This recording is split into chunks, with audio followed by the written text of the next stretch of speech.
Welcome to Busted Knees and Pretty Trees, a show about the outdoor. Thanks for tuning in. Much appreciated, as always. You're going to have to strap in and trust us, because we're firing up the Busted Pretty RV. Yeah. Yeah. Is that an alarm? No, it's a horn. vintage horn. Oh, okay. Oh, God. Well, we're taking that bad boy for a little road trip, as us Midwesterners like to do. Yeah. Unfortunately, we can't bring Miss Frizzle, Valerie, as we call her. But this show is going to be magical It's true, Brad. anyway. Wait, that's what the RV's called? No, that's Magic School Bus. Miss Frizzle. Oh, Miss Frizzle. Yep. It's going to be Midwest magical, though. Yeah, it is. Yeah, it is. Damn, you brought that up. I'm brought back, baby. We would have invited Professor DeTillo from last week's show, but I'm not sure he'd want to be stuck on a bus with our goofy asses. Either way, it was a great conversation. We had some good laughs, and we finally got to talk rocks for once. Sorry, birders. Thank you again, Dr. DeTillo. Yeah, thanks, Dr. DeTillo. That was fun. He was awesome. Yeah. He said we were decent, so we might be able to get him on again. Yeah. You know what? I'll take decent from him. I feel like he doesn't hand out compliments all that much. Yeah. And decent, I'm riding with it. I felt real good about that. But I believe we're going to take a little detour before we take our main tour. So I'm looking forward to that. And so let's get to it. The tires are properly inflated. The engine is roaring. The mini fridge is loaded with fun. And I'll Be There For You is booming out the speakers. Let's get this thing rolling. I'll be there for you. Oh, I couldn't think of the song. That's you were a talking Friends about. reference. Yeah. The Rembrandts. Yeah. The Rembrandts. I am Travis White. He is Patty Richardson. Hello. He is Bradley Greer. Hello. We are the pilots of this here busted pretty RV.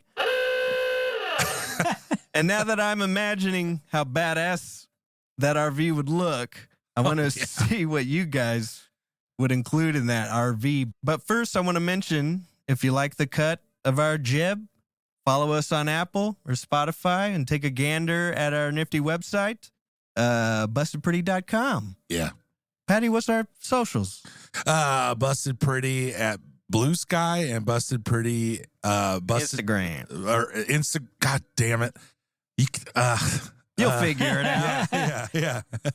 So, what's our RV look like? Well, I do have a comment because I would want to have either like antlers of some kind. I imagine big old longhorns on the front of there. Okay. But deer antlers work, or any jackalope antlers. I like the longhorn antlers. thing. Anything would work, but I'd want those to be somehow fashioned to the hood of that RV. Just get out of our ways. There's a longhorn ranch on the south side of Allen County here. Really? Yeah. I drive by it on my way to my parents. Do they sell longhorns? I don't know what I'm they not do. talking They're about, just I don't always want to there. strap a cow to it. I want just the antlers. Just the horns. Yeah, I'm sure they probably die sometimes. So Yeah. maybe you could get one of those. That's what I'm screaming, Yeah. dude. That's on my RV. That's the only thing I really care about. Other than that, like a good booming stereo system, because we gonna be jamming. I know I want on the side of it,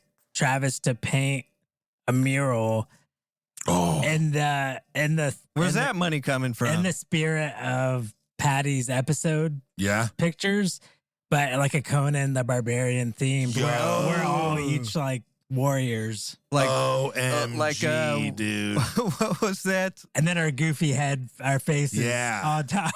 Dodgeball? Yeah. The painting Grab that he the had bull made? by the horns. Ben Stiller? Yeah, like that. Yeah. That is awesome. Wow. Damn, That's what I Brad, want on the That's side a of great it. idea. That with the longhorns on the front, I'm telling you, we'd be riding in style. I mean, we can commission somebody to do it too if you're not up to it. What are you trying to say? No, you're not up to it, Yeah. loser. Yeah, that's a lot of work. Well, I guess we That's a lot of work. could quote unquote commission you too. Yeah, we could commission you. Brad could. That's for sure. You're just trying to get me off this podcast. You're like, you got art to do. Do the art, we'll do the recording. Oh no, that's on top of the recording. Oh, we should have a recording booth. What? Recording booth in the studio. In the yeah. RV? We could go to events We'll make sure it's and we soundproof. could record a podcast inside. Bros, we don't have an RV yet, but I'm legit. This is sparking some interest in me. I know. Follow and subscribe. Yeah, please keep on coming. I know Walt already roared, but was that your one thing? Like being able to record inside the RV? Or do you have something? I'm not sure what I was just like a working toilet would be nice. A working toilet would be nice. A hitch to pull the donkey trailer on? Oh, yeah. You now gotta bring we're your donkeys, talking. dude. Because what are we going to do when we get out they'd be of in the RV with us, dude. Dude, I saw the link to this News Panther earlier today, and I messaged Brad at like 9 a.m. that I saw it, and I wanted to click on the link like 5 times throughout the day because it is like, I think it's going to be kicking. Yeah, so Brad's taking the wheel of the Busted Pretty RV. Yeah, he is. The Busted Pretty RV. So where are you taking us, Brad? Yeah, take us somewhere. Well, Just a small detour. this is a magical RV, and we're going to take this thing all the way to the Korean Peninsula. That's where everyone wants to go. Yeah, on an right. RV. That would have been my first guess. Yeah. Well, it's just our mode of transportation. Yeah. That's what we got.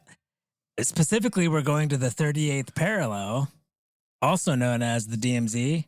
That's exactly why I was interested. Let's go. I believe both of you gentlemen are familiar with the 38th parallel. See, senor.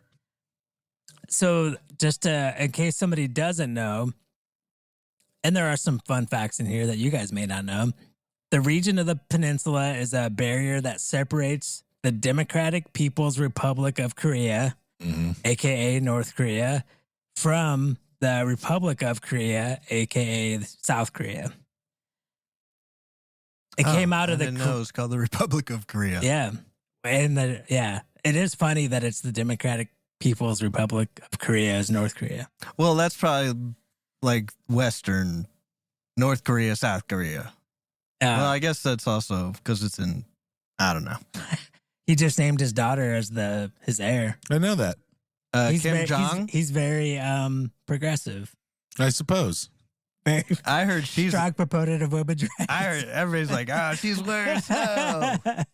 Anyways, it came out of the Korean Armistice Agreement, and this year, I had to have typoed this. I have 1983, but I think it was 1953.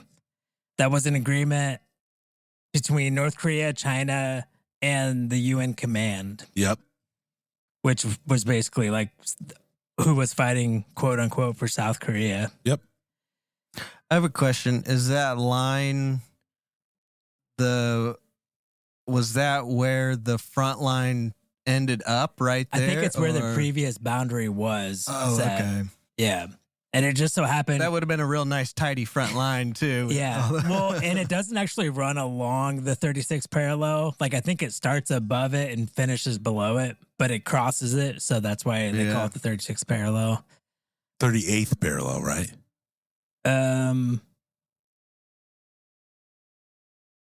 Yeah, 38th parallel. 38th, okay. Yeah, good call, Patty. Thanks, dude.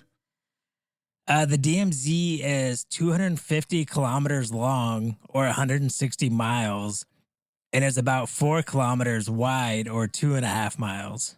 Wow. While the zone itself is demilitarized, both sides are some of the most heavily militarized borders in the world. Mm-hmm. Like, it's insane. Is it like each side has their own defense walls and Oh, yeah.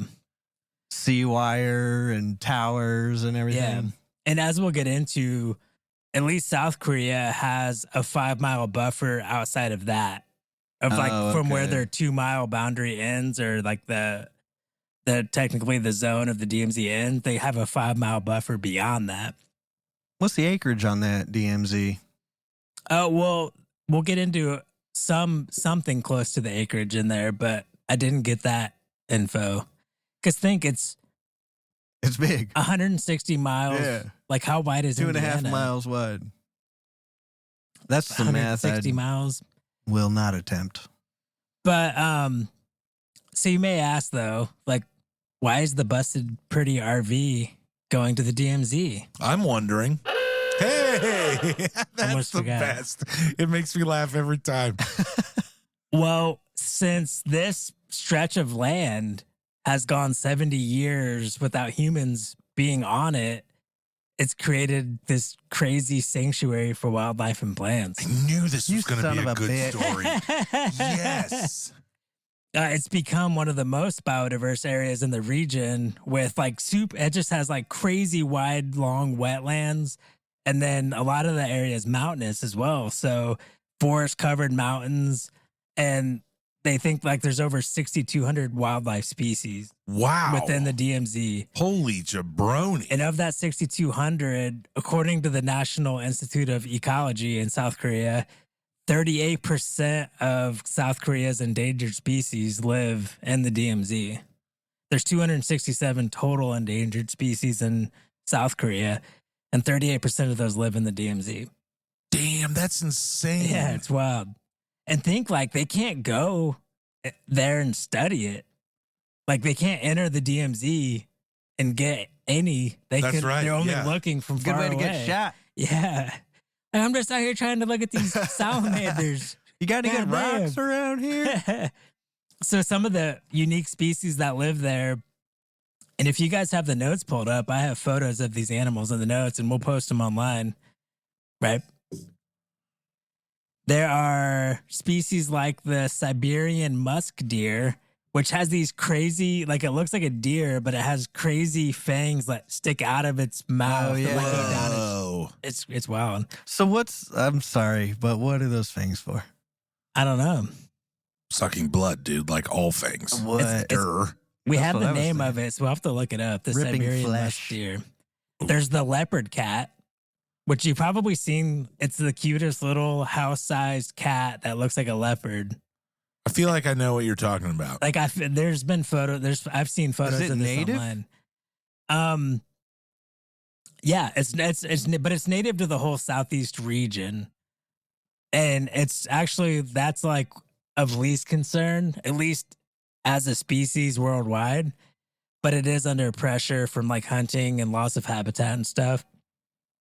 There's the Asiatic black bear, which has like a cool brownish white Yeah. like necklace around it. Yeah. And it has huge ears. I know that animal too. There's the Korean goral, which is an ungulate. It's like a mix between a deer and a mountain lion. Like it has little horns, Cool. but it kind of looks like a deer.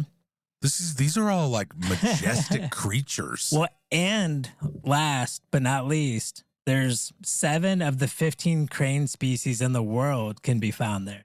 7 of the 15 species worldwide can be found in this one. I think we only have like 2 or 3 in the US. Get it. Yeah.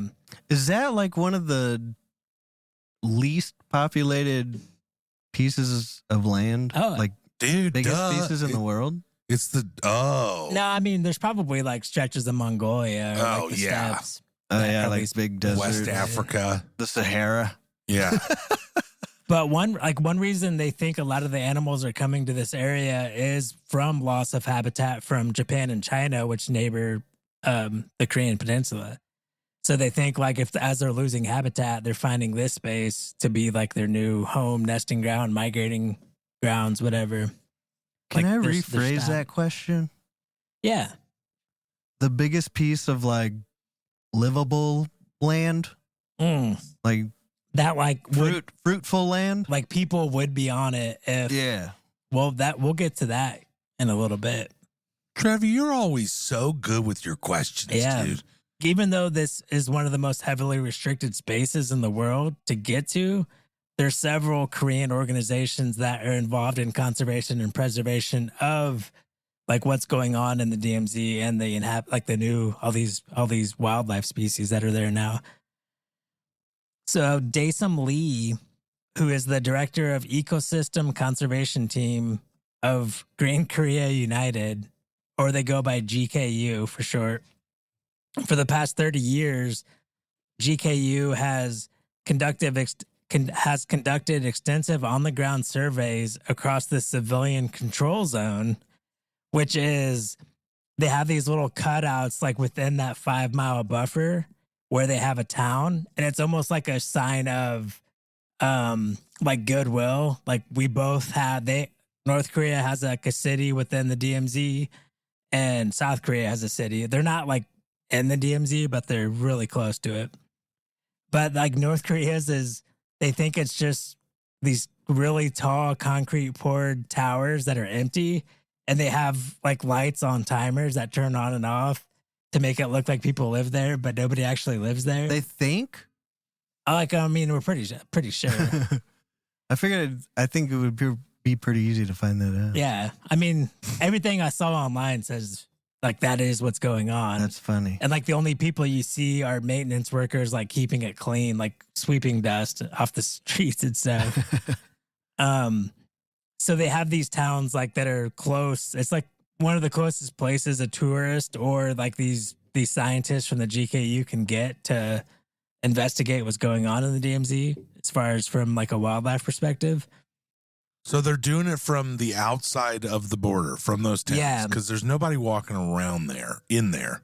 Well, in these, they're called CCVs, civilian control zones.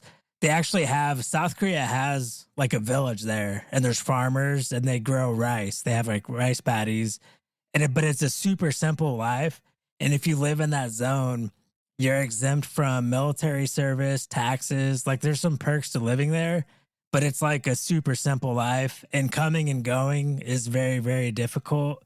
Like especially an outsider going into the village and then just getting stuff. Like they're disconnected almost from the rest of the world. So, but that led to their farming practices being super simple and like kind of old school. So their rice paddies are like full of weeds, and the waterways have like big hedgerows along them. So it's like prime habitat for these endangered species. Wow. So they kind of get this dichotomy of what happens when you have a very like modern, fertilized like rice paddy versus an old school like rice paddy kind of thing. Yeah. Yeah. And they can see how much like what's eating, like what's stuff eating in that rice paddy that's not in the other one, stuff like that. But then they're also able to monitor the DMZ from that spot, because one of the tourism things that you can go there and do is like, it's kind of the thing is, it's like that's where you can go to look into the DMZ. It's like one of the few spots you can get into. That would be interesting. Yeah. But the reason the Busted Pretty RV is going there, because guess what people go there to do now? Birding. Nuh-uh. Yeah, for real. Like it's supposedly a really cool birding spot. Imagine that. And it's for them, for the local area. I mean, it's like a political thing because it's like, look, relations are getting better. We have people coming here. They call it ecotourism because it's not just birding. It's like seeing all the wildlife that's there. And then it just brings money to the region as well. Because you have to hire like a local tour guide to take you on the bird tours. There's like 11 different hiking routes you can take, but it seemed like they don't let you hike too much just because they don't want to disturb the area. So they drive you, like you can take bus tours around the area. And do you have to interact with military? Yeah, like a lot of the time you have a military escort with you. Because I think there's like nothing, I could be wrong about this. I don't think this area has like walls and stuff in between those two towns. Like it's one spot where you like, oh, there's no, like if you just went, defense. I'm fucking going, you could just run across the border, probably get shot, but like you can make a run for it. Wow. So yeah, I think you always have a military escort. I imagine that since there's a opening there, there's more soldiers than. Oh yeah. Yeah, it's a very heavily, and like, of course, like before you can even get in there, like you're getting, like your whole life is being investigated. Like they're doing background checks like crazy. I would so love to go there. Okay, so here is like the big paradox about this whole situation is improving or like the improved relations between the two countries can lead to increased development pressure on this whole DMZ area. Like you were talking about, it's the longest, like people could be living here doing whatever. There could be cities, it could be farming, they could be whatever, mining. Mm-hmm. And so if this like conflict's resolved, there's a very good chance that area is going to kind of be destroyed. Developed. Yeah. Like it won't become natural habitat. So it's like this crazy paradox of like these scientists talk about. Lee said, we face a geological paradox. When inter-Korean relations improve, development pressure intensifies, and our greatest difficulty is the political reality where environmental conservation is rarely treated as a top-tier priority, regardless of the situation. So now there are also watchdogs on any development activities that are going on in the area to see what they're doing and like how far, because I guess it's always like a political, that's one of their like, whatever the common ones in the U.S. are, one of theirs is we're going to fix relations with North Korea and we're going to develop the DMZ. You know there'll be developers in there in a blip of a moment. Why can't they just do one wall and just chill a little bit? What do you mean one wall? Instead of two walls with a big gap. Just put the Berlin Wall up. Yeah. I don't understand. Well, they did. And like you also asked about some of the acreage stuff. So this group, GKU, has been able to protect 173,000 acres, which is like, I think like the size of Smoky Mountain National Park. Like it's a pretty big area. Ooh. And so they at least have that protected. Oh, and it is protected? Yeah. By both sides? Well, it's on. I think it's mainly on the South Korea side, okay. and I don't know if it's like like where they buy the land and it's in a trust or whatever. But they said they have the land protected. Well, this is probably terrible. Yeah, that land is well protected. For sure. Yeah. I feel like that begs the question of what side do you sit on? Keep letting North Korea be North Korea and South Korea be South Korea with a DMZ, then also natural habitat. There's so many people suffering in North Korea. Well, North Korea's got a big brother that's kind of an asshole. That real boob. Yeah, I agree. Okay. See, that's why I figured it'd be a bad question. But I mean, I can't help it. As soon as you say it, it's like, well, geez, now you gotta. Yeah. Now you do have to ask yourself the question. And it may not even ever be like a nice area. It could just be linking everything together. Then all the transportation and traffic going through there or farm. Like they what do they like tile the fields and drain all the marshes and farm it. Yeah. Interesting. Imagine working together. Yeah. Wouldn't that be something? Like that. Well, but that would be sweet. If it were to happen, okay, here we go. I hope they're listening. Kim Jong. Yeah. Listen up. Please, Kim, listen. When this becomes a thing where North Korea and South Korea come to peace, the war ends, the armistice is over, that's like that's their Central Park. Turn the whole thing into a national park. That everyone from both sides build visitor centers, you could probably do a couple ski resorts in the mountains. That's the best answer to my question. Yeah. We could have NBA games. Right there. Wait, what? In the national park? He's a huge NBA fan. So Kim Jong-un is? I do know the Rodman thing. Yeah. So we could build it like a stadium. Okay. And Dude, I love that. And like a shitty part of it. I think that is. There's got to be a shitty part of it. Yeah, there's got to be together and keep conservation. That's the best answer possible. What better peace offering is we both give up our mileage of that land and we make it a national park where we can come together and frolic through the woods. Frolic. Saunter. No guns. No guns. No guns. Do you frolic through the woods or frolic through a field or meadow? You could frolic wherever the hell you want. Frolic anywhere. I frolic through this damn studio right now. Frolic through that pile of clothes you got out there. Listeners, if he does frolic, I'm going to try taking a video and post that online. Hey, there he is again. Dude, I knew that was going to be interesting. I swear to God, I was sitting at work 9 a.m., pulled up my stuff, and he had it in the notes. And I was like, oh man, because I mean, I have been a bit of a Korean War kind of fanatic, I suppose, recently. The Forgotten War. Yeah, it was my grandfather fought in it. And I always feel bad for the Korean War guys because surely, like, if you're for the, when we were kids, you saw an old timer, you'd just be like, World War II. Yeah. Like, that's guaranteed. And then you just had the Korean War prior to that. And it's like, no, mother trucker, I'm Korean War. Kind of that first loss after a big win. Big jalopy, dude. Yeah. Well, it wasn't a loss. We just didn't do anything. We just didn't happened. A tie is a loss. A tie is a loss. It's not a win. That was a great story, dude. We have kind of a different but fun episode tonight, dude. Yeah, well, Brad's got to turn us around here and take us back. Oh yeah. In the busted. Let's see how many times you can play that in one episode. But I'm excited. Let's make everybody turn this off. I'm excited for tonight because this is something that's been on my mind for a long time since we got together, since prior to us three getting together. We're from Indiana, we're from the Midwest.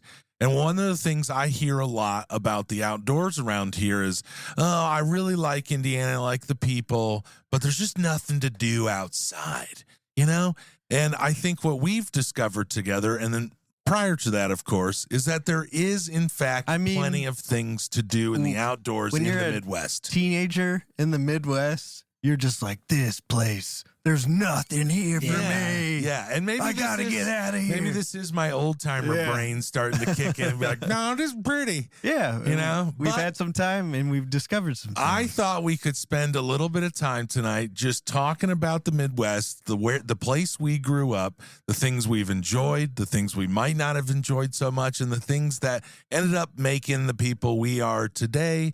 Especially when it comes to this podcast. So what do you say we get started, get rolling? Yes, sir. And let's write a little love letter to the Midwest. Let's do it. All right. Brad, fire the RV up.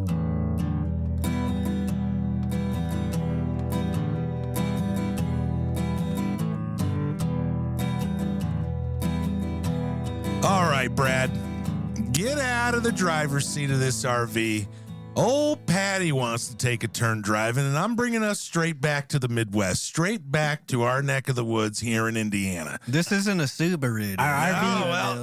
How much ground clearance does an RV have compared to the 9.8 inches of a 2018 Subaru Outback? 11.6. Really? Holy crap! If it's I have no idea. Well, okay. That was drive-by science. Clack, Coach? clack, clack.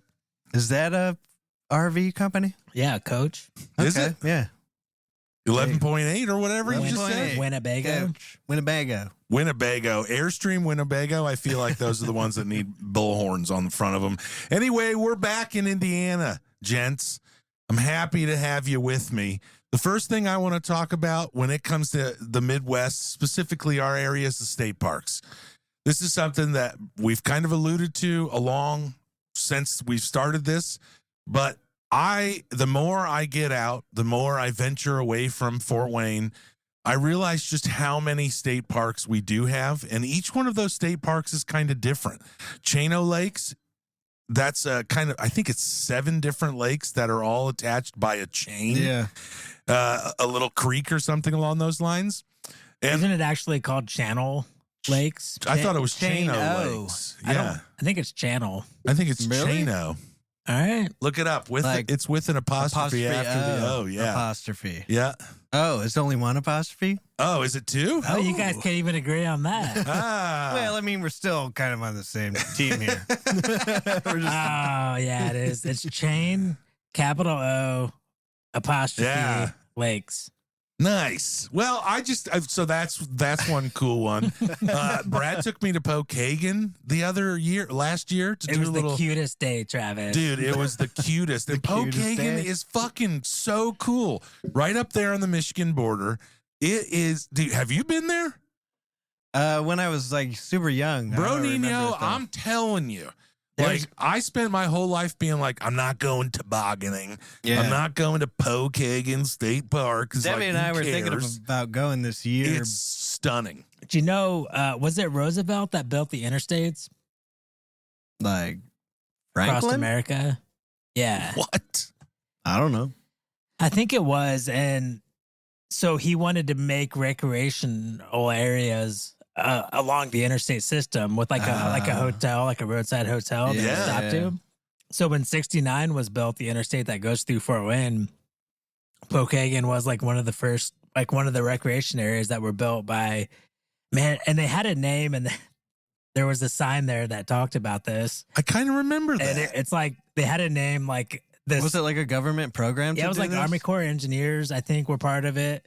And they built the park, and there used to be a motel right off 69, and now it's the big grass field. But that is? Yeah, it's Isn't like- there still a hotel up No, there? it's just a big like grass field now. Oh, what am I thinking of? And like they built a dam, and yeah, so that was how that park started. That is fascinating. because it's all glacial carved landscape, Dude, it's you could be in the marsh, you could be a little bit of a swampy area, and then you go up, and I think coming down from it was my favorite part when we were Devil's hitting. It was Devil's Peak because it Yeah. was all because it was all the tall pines. Yeah. Oh my God! When we were walking through, I felt you feel like you're out there. Yeah. It was so cool. Do you guys ever venture into Ohio to some of their state parks, specifically Hocking Hills? That's the one Debbie's been talking about. Yo. And she said she's been there, and she said it was amazing. It We is should go amazing. back, and Yeah. it's not too far from home. No, I think a it's quick within trip. like a 2.5, 3 hour drive, something like that. Yeah. 2.5, 3.5. That's our mileage Hey, system. we're Midwestern. Yeah, that's right. That's right. It was Eisenhower, Oh. not Roosevelt. Yeah. He Yeah. would. Anyways, I had to close that loop. Yeah, that's My fine. dad would have been very disappointed. In I me. want toboggan. Hey, he got him. That's my wife and Sebastian go up there and do the tobogganing It's all cool. the time, or in the winter. If it's nice and snowy and picturesque. I actually saw it when we were up there to the big tower that you go up to and then you toboggan down. Whew. Yeah, when I was there last time, all you could hear is people going, "Wee!" Really? Yeah, The time That's of their cool. lives. Would you go in the winter? yeah, You went hiking? yeah. Nice, It's dude. beautiful. It is beautiful. Yeah, What other state parks? and you got dude? the Potawatomi in there. Oh Nice. yeah, because you can stay. Yeah, I just went to Brown County. Oh, that's another one. Yeah. yeah. How now, Brown Cow? Hoosier State Forest. Hoosier National Forest. Yeah. Oh, yeah. There we go. Really? I like that a lot more because Brown County I've never actually been to State Brown Park, County. right? That it's more of a touristy kind of thing. Yep. Like even when we stopped in for a little bit to do one of those small trails that they had there that goes around a big. At the time, I'm not making it sound very good because it was a season like the bugs.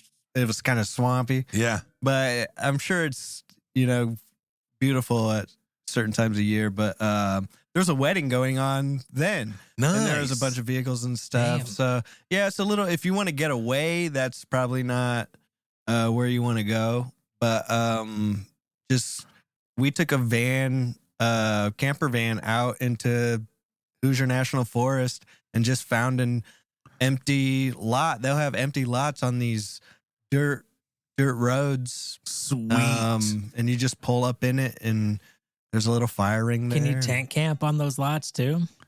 I would have. No, I think they're vehicle only. Yeah, but you can take your vehicle. You're not gonna.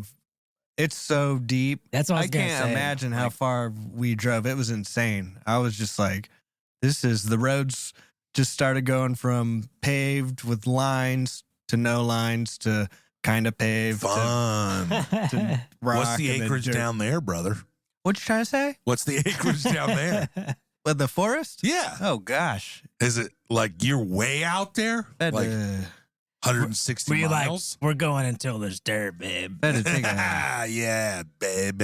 Well, 204,000 acres. Shoot, 204,000 sirs, acres, dude. yeah. That's a lot of acres. But I it did not was expect that. surprising. Just outside of the forest, there's, I mean, it's just rural as hell, and you got to drive so far to get anywhere. Yeah. But it was cool to have that experience. to Yeah. just feel like you really are. Especially in that Help's not coming sweet soon. camper van. Yeah. dude. Yeah. You really felt like you were roughing really it out there in that camper van. Yeah. Oh, I didn't say roughing it. Turn on the AC. This coffee is too hot. That was my first. Trust me. I really appreciated that little memory foam mattress that night.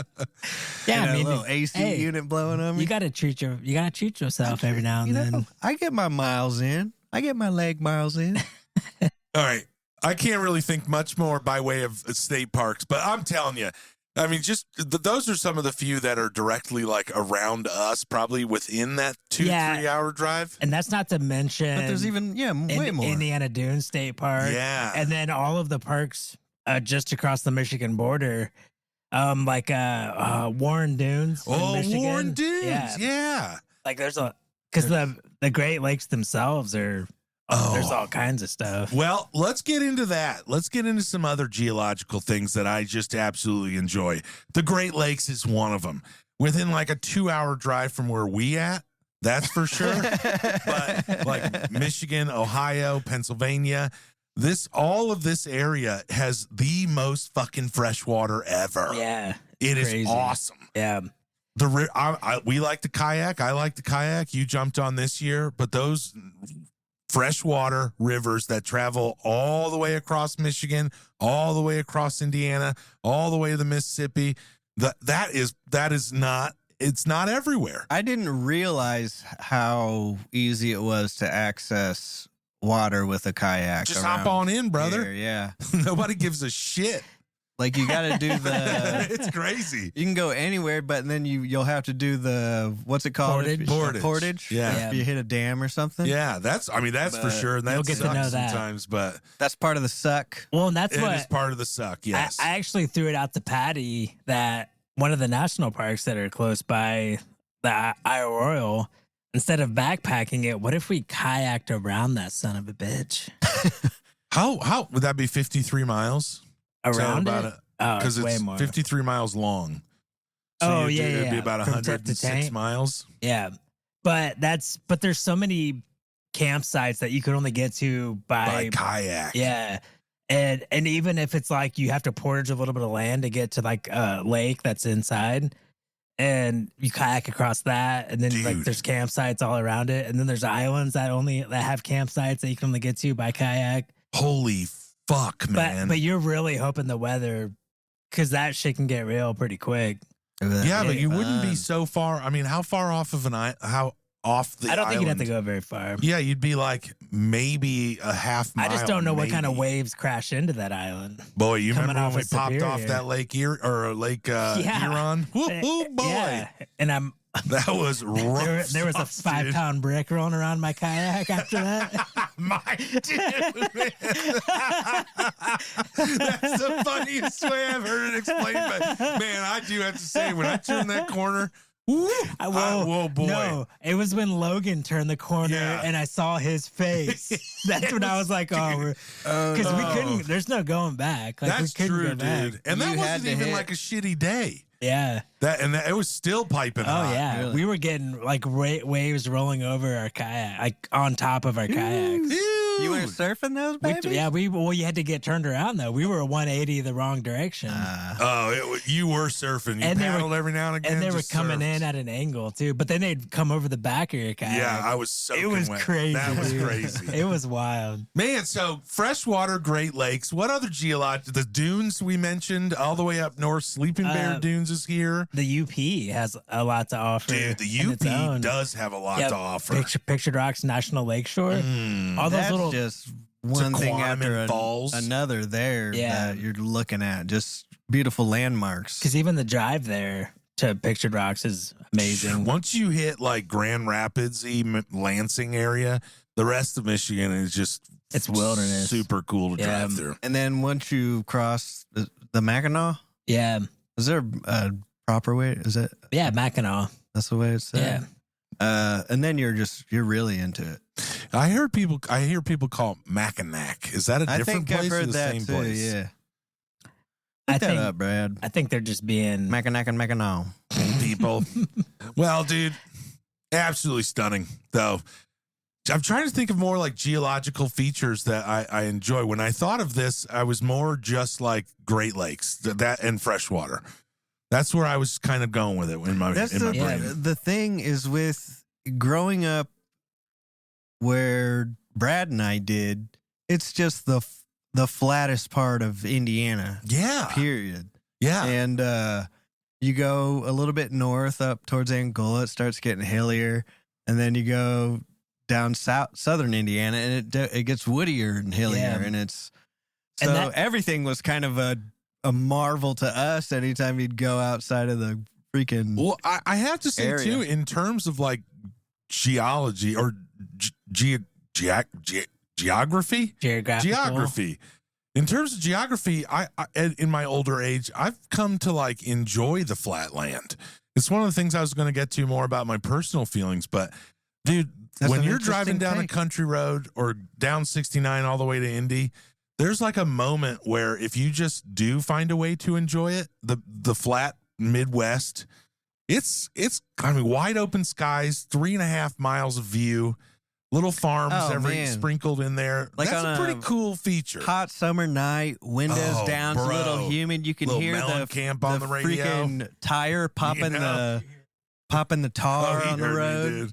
Dude, did you used to when you ride your bike down the country road, try to pop those with your bike tires? Like you'd be aiming for them, trying to pop the them. little rocks. Our road, like you didn't have to bubbles. aim for them, man. It was like a machine gun. Patty got to see the family gravesite. I did. Graveyard. Oh, yeah. Speaking of driving through the country, man, it was just way out there, and there's something cool about Straight roads. Like me and Patty were driving back from. Oh, we went birding down at Limberlost. Yep. And coming back, like your GPS took us a random spot, and I was like, I think we're getting close to Travis's family farm. Yeah. And we come to a stop sign, and I look to the left, and like there's Travis's family farm, and I see your dad's red truck out there, and I was like, oh damn, there's Travis's farm. That's you should have stopped in. Brad said I should get a photo with all of your family. Yeah, I was like, I don't know. They would have loved it. Oh, you mean in the graveyard? Yeah, where we go birding? Why? What was Limberlost? But what was the other place? You know it? Oh man, it had a cool name. I can't think of it. Anyway, they're right next to each other. We went down there birding and hiking, obviously. That place is going to be cool. They did a controlled burn, like probably over the winter. So a lot of it was down, but I'll tell you, too, it was quite eerie. Yeah. The trees were burnt like 6 feet up, but not gone. Like as far as you see scattered like clusters of trees, and the bottom handful of feet was just black. Yeah. It was quite eerie. It was pretty crazy looking. And but, they it was just neat. did the burn. But yeah, it was a cool little area outside of there. Nature preserve. So they're doing it right, man.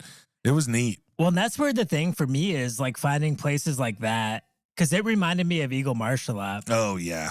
And we've talked about before how we keep trying to book backpacking trips on the West Coast, like at say like North Cascade National Park or Sequoia and Kings Canyon. Yep. And it's so like you basically have to win the lottery to get everything to line up just right to where you can do a backpacking trip. Our fallbacks are always ones in the Midwest or in the Appalachian Mountains, which are like a 5-hour drive. Yep. We can hop in the RV. Yeah. And head down to the AT in the Blue Ridge Mountains, Smoky Mountains, Virginia. Red River Gorge. Yeah. Jeez. But then like the areas around here, there's so many of these little parcels of land that are enough to be able to not even walk the whole thing in one day. And I never see anybody out there, and they kind of become like my own little spot. Yeah. Like I'm just always out there and I never see anybody. Yeah. And the only other people I see are people like me. Yeah. I'll stop and they'll tell me what kind of birds they saw and stuff. I wish You did that to me last night. Mary Gray was closer to Fort that would be Wayne, awesome. because that's just a cool, just in the middle of nowhere. And we're members, piece bro. of land. I'll be going there quite a few times, especially for the hummingbird migration. Let's go, dude. Survive the swarm. I want to go again. That was Just hear fun. bzzz. Oh, that'd be so cool, man. And we found fossils there. But dude, too, with those state parks, I think what I'm catching what your vibe is it's also like there's a lot to do for nothing. Mm-hmm. Like it doesn't take a lot of planning. It doesn't take a lot of money. It doesn't take a lot of time, like to get everybody out there. And it's just in miles and miles of really cool property. Yeah, like within a 10-minute drive to my place, I have like 5 or 6 spots that I can go spend a day at. Yeah, exactly. Yeah. It's neat. And Eagle Marsh is sweet. I do a lot of Lindenwood here in Fort Wayne, and I dig that. Shout out Lindenwood Nature Preserve. That'd be a nice one to be close to. Yeah, sure. just toss on some boots. Toss on some, because it is some nice sneakers. Crappy. Well, not sneakers. really nice ones, yeah. But, in a proper outfit. And just bright orange. head on out. Just for an hour. It ain't going to take you long. Away from state parks, Sebastian and I have gone to Cuyahoga National Park, which is about 3.5 hours from here. We have the Indiana Dunes National Lakeshore. Yeah. We have Sleeping Bear Dunes up north. We have Red River Gorge, which is the Daniel Boone National Forest. We have Hoosier State National Forest. Mammoth Cave. Mammoth Cave, dude. Have you been there? OMG, man. It is awesome. Anybody listening right now that's been to Mammoth Cave, I mean, it's fucking Mammoth Caves. Yeah, I'm definitely going to be going. Oh, it is. Are you? You're not a heights guy, are you? No. Okay, because there are some parts in that where you're like on a steel grate stairwell thing, and you can see through it, and it is just black. It just goes down forever. You just can't see anything. You hear water trickling, and then you try to hear it hit, and it's just a void. I don't like that. And it is terrifying. But the rest of it is awesome. Damn, that sounds awesome. That's on the list. You guys got to get to Mammoth Cave, and you can camp it's a national park, so the caves are there, but all around that is hiking trails and all kinds of sweet stuff. Is that near Kentucky? Yeah. I think it's in Kentucky. Yeah, it's in Kentucky. Oh, it's in Kentucky. Yeah, right on the Cincinnati-Kentucky border, right close to that. I didn't realize that Voyageurs National Park is on the Canadian border. Yeah, way up there. That's 13 hours from us. Is that the Midwest? That's getting right on the edge of the North. Yeah, North Country. That's where the Starks rule. Oh, that is. They're defending the North. That would be the Wall, dude. Yeah, in Game of Thrones. What other national parks, dude? Indiana Dunes. Here, I mentioned Indiana Dunes National Lakeshore, which I love it. I love that it's here. I don't think it's a national lakeshore. I think it's a national park. Is it? Yeah. I'm pretty sure. Oh. Yeah. I got a sticker for it and everything. Let's go. And there's not a sticker for Pictured Rocks National Lakeshore. Oh. Do you guys want to know what is considered the Midwest? Yeah. Yeah. Well, it is one of 4 major geographic regions defined by the U.S. Census Bureau for statistical purposes. It consists of 12 states: Illinois, Indiana, Iowa, Kansas, Michigan, Minnesota, Missouri, Nebraska, North Dakota, Ohio, South Dakota, and Wisconsin. Golly, I always forget about Iowa. Yes. They can be subdivided into east, north, central, Illinois, Indiana, Michigan, Ohio, west, the other ones. But culturally, a lot of people believe that the core Midwest often excludes the Plain States and a little bit of Missouri and Ohio. So it'd be like Michigan, Wisconsin, Indiana, Illinois, Minnesota. Yeah. That's the Midwest that I think of. When it comes to people in Midwest, I always think we have, not to shit on anybody else anywhere, because love all of you loyal listeners, but I always felt like throughout my travels and living in other places that the Midwest person, if they like you, they razz you, and that's how they know you like you. But if they don't like you, they just stay away from you. So there's like this. To me, it's like the perfect thing, because there's no impressing, there's no being somebody else. It's just, this is it, and then we go forward. It's a great personality in the Midwest. I think so. Did you have any more stats for us? Because that was interesting. Well, we got our food is pretty much comfort food. Tenderloin, dude. We tend to be very loyal sports fans in the Midwest, I guess. I don't know if that's Because we have like some of the older teams, or Cubs, White Sox, Tigers. Yeah, it is a weird thing. The Reds. Because there's so many teams around us. Yeah, there's a deep sports tradition in the Midwest, that's for sure. Detroit. Mm-hmm.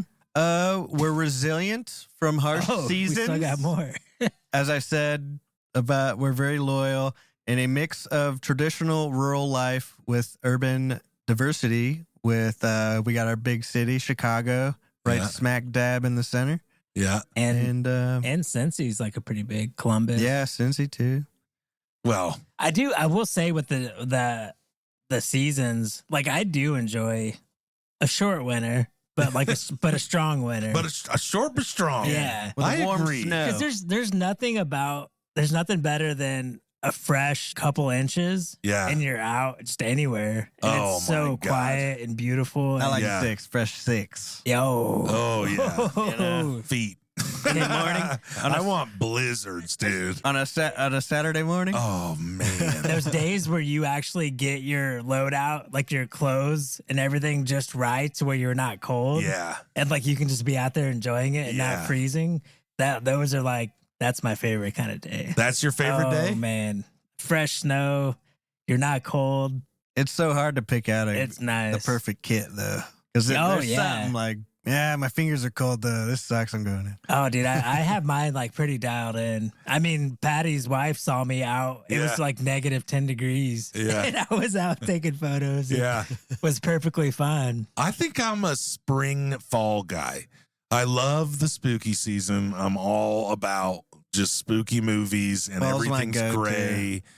I love that season. But the spring, like I love thunder and I love lightning. And I love the threat of a storm and everybody's batting down the hatches and that it's Bring just it on. especially in another thing with Indiana, dude, it's just those wide open skies because of all that farm field. So you can see that storm coming. You can hear the rolling thunder, dude. That is a gnarly thing that, once again, is not everywhere but the Midwest. And like Bob Ross said with spring and fall, well, he didn't say it with that, but you have to have the darkness to appreciate the good. You can't have the sweet without the sour, man. So like if we didn't have winter, you wouldn't, like if you lived in Hawaii and it's 70 year round. All the time. Man, I got so bad. Not healthy. I gotta say, dude, I'm not jealous. if you wouldn't have added that last part, we would have all been hooked. It's 70 all year round. Like, oh boy. Now, hold on a second here. I'm digging this. That would be horrible. So good, that would dude. be horrible. That was so good. Fucking Hawaii, dude. There's shit weather. Pineapple. Oh my God. That was really fucking funny. Since Brad and I have been into the burden, I do have to just make one more comment in that recently we've come in, or in the past year now, we understood that one of the biggest migration corridors in America is right through the Midwest because of the Great Lakes primarily. And to me, that is just another cool thing. I mean, not even if you're a birder, but just by way of like knowing that there's, I mean, millions upon millions of birds flying in like over fucking night is a cool, like cool you wouldn't thing. even know they're here. Yeah. Yeah, Crazy. that's right. It's so neat, man. It all happens under the cover of darkness. Yeah, most of it all is at nighttime. Dang. Yeah. That's why like there's all kinds of initiatives to turn the lights off at night Oh, in that's cities right. and I stuff. thought you were about to say like they turn on these World War II spotlights. Like, you just see like millions of birds flying. I think you have to oftentimes wonder what the skies do look like. Yeah. I mean, or what that, because You could probably get good camera pictures and figure it out that way. right? infrared. Did I show you the photo that my cousin Dennis, who was on a couple seasons ago, what he sent me it was a big thing last Like year. the Doppler radar? Yeah, the Doppler radar was picking up the amount of birds. It looked like a storm. Yeah. Yeah, I saw that's that how many, last like year. 11 million birds a night are My boy flying. Greg Schaap was talking about. Greg Schaap, dude, nice. Shout out. Shout out.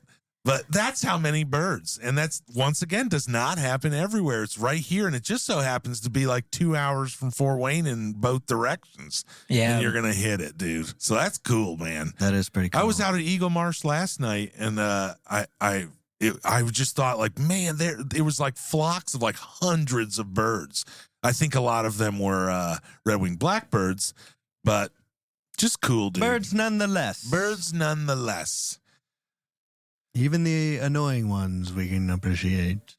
Nah, Sometimes. I really get annoyed by the red-winged blackbird. Anything else from you dudes?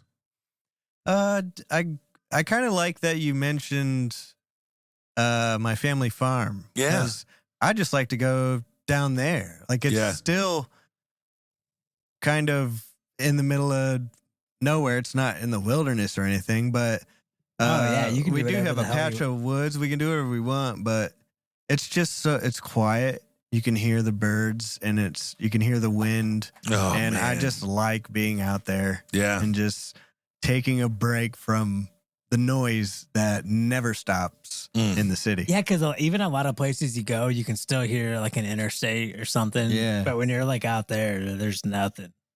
Man. You used that to be is able to cool. hear Bearfield Speedway on a nice crisp that's night. right. Yeah. That's a local sweet. racetrack. I've been there. My dad used to do some racing out there. You could hear that in Austin. It was awesome. That is cool. Yeah. It Yeah. sucks it's gone now. I have a lot of good memories out on your farm, riding four-wheelers through the fields in the wintertime when it's covered in snow. Were you ever spooked out sleeping out there as a kid? Because I got to tell you, definitely. like, for some reason, camping when I know I'm coming and I'm going, Yeah. that doesn't spook me out at all. But like the thought of living where it is just dead silent, and like when you shut off the lights at night, it is just like you're being seen and you can't see anything. It's when the insects go quiet. That's when you get scared. Is that it? Is that a real thing? Yeah, I think so. Is that drive-by sign? I mean, Well, it you should usually be means there's a concerned. predator close by. Oh. Something's like, everybody's like, all right, be quiet. Because it just, that's the thing that holds me back. Oh, weird. Yeah, I it never, Well, 'cause It even- never spooked you. Even the idea of like being able to have blinds open all the time because nobody's going to see you is weird. that would is be weird. I leave my blinds closed at home. I don't like people looking in my house. I leave mine closed. Well, yeah, but like if you had a house back in one of the woods on your parents' farm, Oh, definitely closed. like you wouldn't have to have them closed. No, my mom leaves them all open. I'm just Yeah. like, not in my bedroom. Hell no. No, I got scared Yeah. because the house sits on, I don't know, an acre or so, but it's just our farm fields behind it, and when it's just all corn, Oh man, that and is so that scary. does night- get scary. Yeah. Dude, that is scary. and it's just like you're looking into the darkness. I just picture something in that darkness Yeah. staring right back at you, and you'll never know. It's And I the wanna- corn. I want to take this moment to apologize to my sister when me and my brother drove her out into the middle of a Oh cornfield my God. and got off, and then me and my brother hopped back on the four-wheeler and drove off as fast as we could, and we could hear her screams. Oh And my Oh, you God. are an Travis, asshole. Left her in you the middle are of an the cornfield. asshole. My mom wasn't too happy about that. I would have Did been you eventually go back out panicked. and get her? No. Oh my God, She's a man. farm girl. She knew her way back. That would be being not from ever living anywhere close to the country. That is terrifying. Dude, Even there's if it was noon There's on so a many Saturday. spiders in a cornfield too that you run into. When Oh, you go ain't down worried the about the road. spiders, dude. You're worried about the things that your The imagination. things. That's right. I would not care. I'm not a spider fan, but I'd no, be worried it's about the cutting children of the corn. my dude. eyeballs on the corn stalks. man. Those leaves are sharp. Have you dude. seen the movie Children of the Corn? Yeah, Because dude, that's yo, what I envision. It's terrifying. Yeah, I agree. Oh man. Well, that's what I had. I'm glad we got a chance to talk about this. To me, it's just felt like we've had to defend the Midwest for so long, and I just wanted to take a minute out of here because we tend to go outside of our borders and do a lot of exploring outside of this. But right here is where we cut our chops, and there's a lot of beauty and a lot of wonder and a lot of things. I want to leave us with just a quote really quick, if you don't mind. What do you say? I was hoping you were going to do Preach. that. Yeah. So I have a quote that I found online. I didn't find a person's name. It could be AI. Knowing my track record, it might be. But the quote is, the Midwest doesn't try to impress you. It just waits for you to notice. Word. Oof. Okay? So let's get the fuck out of here. R.I.P. haters. Bye. You guys ready to get out of here? Yeah. All righty. Thanks for listening, everybody. Keep on sundering. See ya.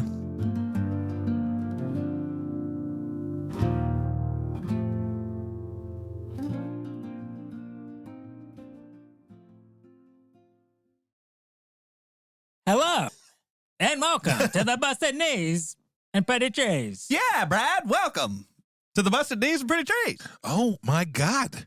You guys sound good, dude. You guys really do. You're late about 100 years, but you do sound really good.